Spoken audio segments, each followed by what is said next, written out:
Hello everyone and welcome back to my channel, The Israeli. Today I want to talk again about Hamas, the ceasefire and the negotiations that they're going through. So the first stage of the negotiation is quiet for quiet, and the second stage will deal with funding of Gaza, funding of Hamas, rebuilding of Gaza, and the missing soldiers and civilians that Israel has in the Gaza Strip.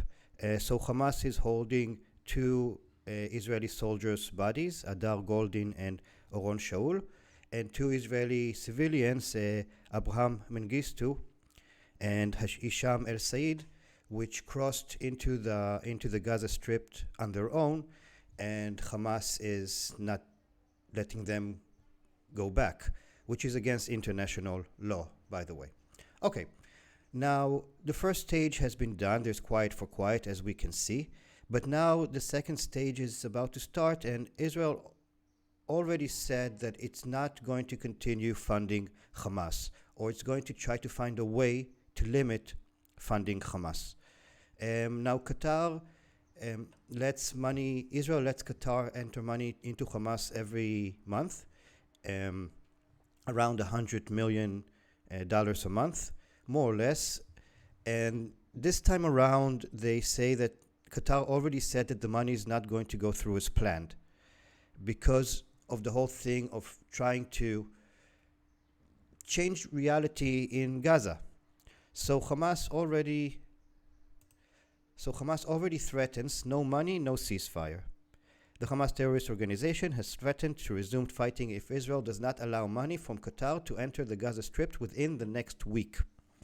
So we might need to expect to have some attacks coming from Gaza into Israel from next week.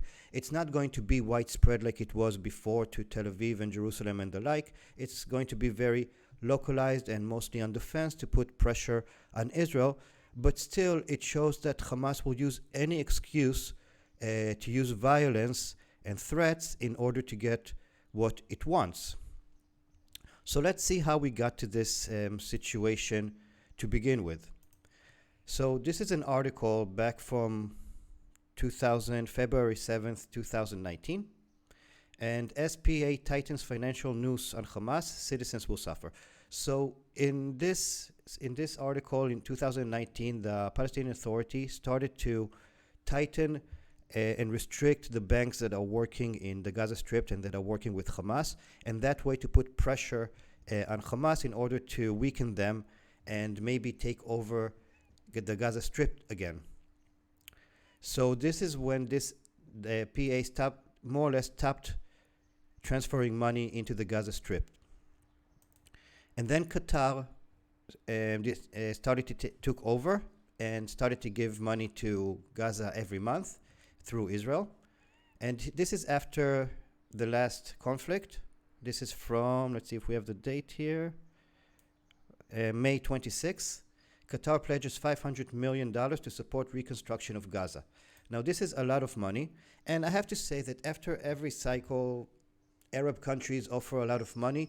A very small portion of it actually arrives. So these are big numbers, but we have to see if any of it is going to arrive and if any of it is going to arrive to Hamas, which is the important question. But this is what they pledge right now to support.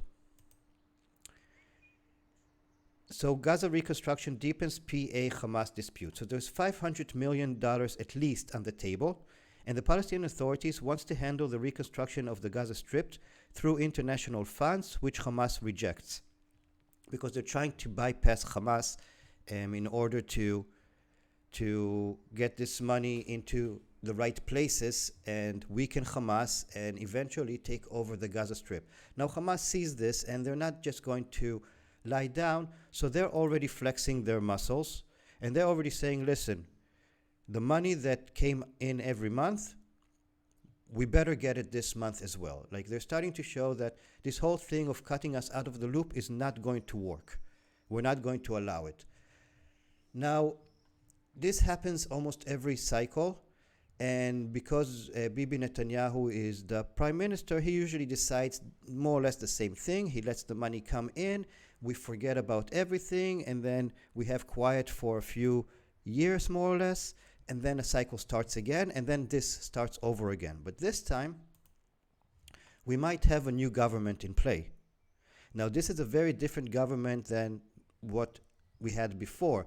And even though Naftali Bennett, the guy in the middle, he's going to be the prime minister, we'll see if this is going to happen, and we'll talk about this as well. And he's very right-wing. He won't be able to make decisions by himself. Bibi Netanyahu made decisions by himself, and then he let the minister in charge know what the decision is. Yeah? It's true that in the last conflict, Benny Gantz is the Minister of Security, so he was very heavily involved. But in other conflicts that happened before, Bibi Netanyahu was in charge of it more or less on his own. But this time he'll have to make decisions together. He won't be able to decide on his own what to do. Now the problem is that if Hamas does light up the area next week, or even before, that might put a big hurdle in front of this new government that hasn't formed yet. They haven't sworn in yet. So if another conflict starts, even a small one, it might give Bibi enough power to stop this coalition from happening and go for a fifth election. And that would be very bad if that happens. But on the other hand, if this government is signed in, this will be their first real conflict, the first time they'll have to prove themselves that they can be different from Bibi, but still responsible for the country. And we'll have to see how they deal with transferring money into Hamas, because they were on the side that said for a long time that Bibi is keeping Hamas alive because it helps him stay in power. And he says time after time, we're going to bring down Hamas, we're going to bring down Hamas. And as everybody can see, that hadn't happened. So we'll have to see how they're going to deal with it. Are they going to transfer money to Hamas, or are they going to find a different way of doing it? Will they be willing to go into conflict head-to-head with Hamas over this Qatari money, over the reconstruction money? This is going to be very interesting times indeed, and this is going to define the next few years in the area. If this new government is sworn in and they're able to handle this situation in a responsible way, then we are on the right path to rebuilding bridges and trust and maybe getting some nice things happening in the Middle East, in Israel and in Palestine. But if this conflict now about money will start again a violent conflict, and Bibi Netanyahu will manage to go to fifth election, or manage to build a government, which is also possible, then we're going back to what we're used to, and then we know more or less what's going to happen. The money is going to go into Gaza to Hamas. The Qatar money is going to go into Hamas. Bibi is going to stay in power. There's going to be a status quo and quiet for a few years or a few months, and then it's going to start again. International community, again money, yes Hamas, no Hamas. It's going to be the same old story again. We need something new.